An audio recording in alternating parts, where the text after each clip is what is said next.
આપકી અદાલતમાં કપિલ દેવ પર આરોપ છે કે તેઓ દરેક વાતમાં પોતાનું માથું મારે છે. કપિલ, સચિન તેંડુલકરનું હું ઉદાહરણ આપું છું.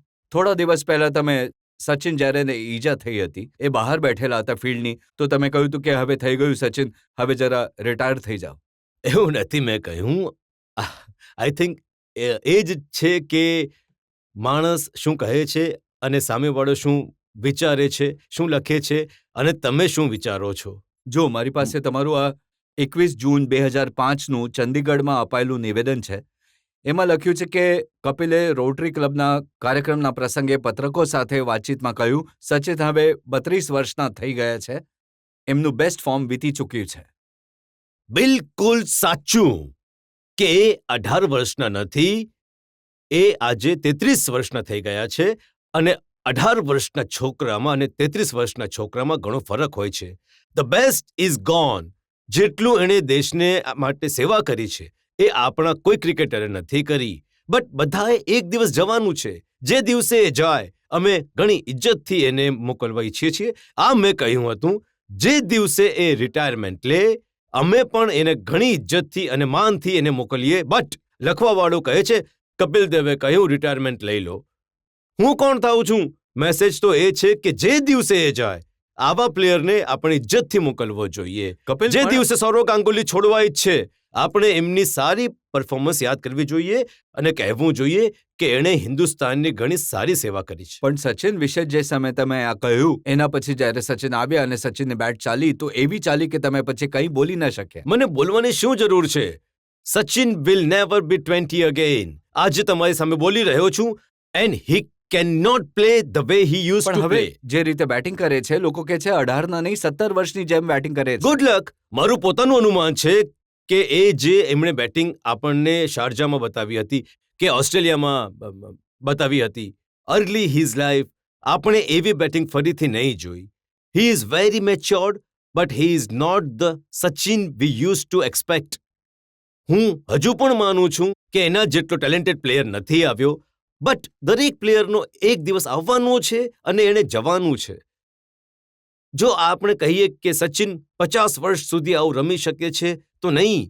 એણે પોતાની જાતને મેચ્યોર કરીને સમજી વિચારીને વધુ સારું રમી શકે છે. પણ એવી ક્રિકેટ ફરીથી એનું રમવું મને નથી લાગતું. પણ હવે જે રીતે સચિન રમી રહ્યા છે, જે રીતે એમણે પાછલી 3-4 ઇનિંગ્સ રમી, જે રીતે એમણે સેન્ચુરીઝ એમણે બનાવી છે, એને જોઈને તમને નથી લાગતું કે સચિન એક નવા અવતારમાં પાછા ફર્યા છે મેદાનમાં?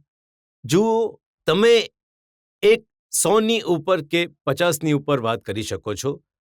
હું પાછલા 2 વર્ષની ઉપર વાત કરું છું કે 2 વર્ષમાં જેમ વિરેન્દ્ર સહેવાગ શરૂમાં આવ્યો, એ રમ્યો, એના પછી એનો લીડ પીરિયડ આવ્યો. એ નહીં કે સચિનની એબિલિટી ઓછી છે કે ટેલેન્ટ ઓછું છે, but he is not young man any મોર.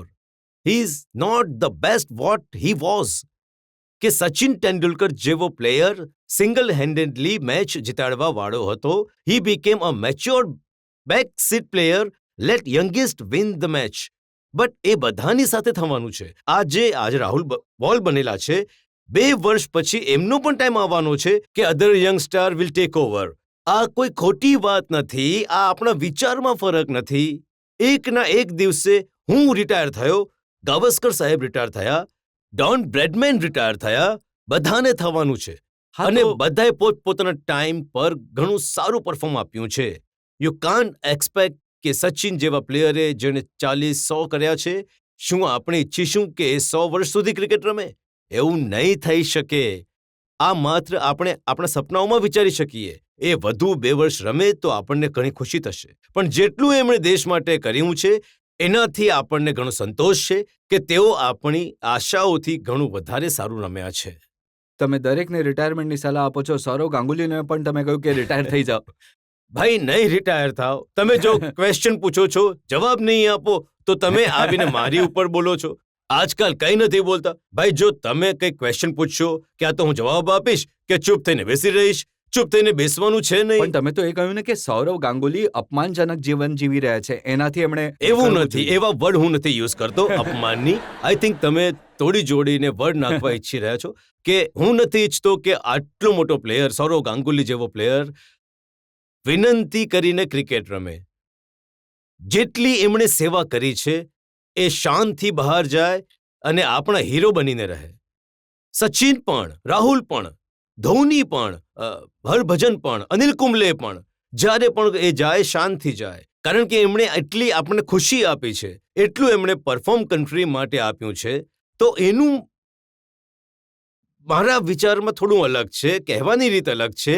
ક્યાં તો તમે પૂછો નહીં, પૂછો તો હું ફેરવી તોડીને બોલી નહીં શકું. સારું નથી લાગતું. સૌરવ લાગ્યું મને 2 વર્ષ પહેલા કે જ્યારે એને એ સમય કાઢ્યો કે સૌરવ હવે તારે લઈ લેવું જોઈએ, એ તારું ઘણું અપમાન કરી રહ્યા છે, અને કોઈ ક્રિકેટરનું અપમાન થાય તો મને સારું નથી લાગતું. આ જો આરોપ છે તો લઉં છું. લાગે છે કે આ સવાલ પર ઓછામાં ઓછી જનતા તો તમારી સાથે છે.